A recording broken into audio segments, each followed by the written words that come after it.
Hello જય દ્વારકાધીશ. આજે હું જાઉં છું રાજકોટથી દ્વારકા, ઈ પણ વંદે ભારતમાં. વંદે ભારતમાં અંદર જતા જ અમને મેલી પાણીની બોટલ. એક બોટલમાંથી જ આપણે ત્રણેયને પાણી પીવાનું છે. ઓલી બે રહી ને આપણે ઘરે લઈ જાશું.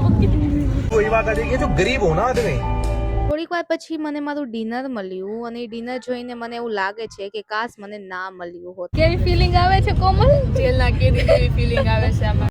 જો તમે પણ વંદે ભારતમાં આવતા હોય તો હું તમને કહું છું કે ફૂડ ઇન્ક્લુડ ના કરતા, કેમ કે અહીંના પનીર ને દાળમાં કઈ ફેર નહોતો. બંને મને તો સેમ જ લાગતા હતા, કેમ કે પનીરમાં નકરું પાણી જ હતું. અને થોડીક વાર પછી આઈસ્ક્રીમ આવી ને આઈસ્ક્રીમ જોઈને મારી ખુશીનો કોઈ ઠિકાણું જ ન હતો, પણ આઈસ્ક્રીમ પી ઓગળેલી હતી. ડિનર કર્યા પછી અમારી હાલત તમે જોઈ જ શકો છો. શું થયું સોનું?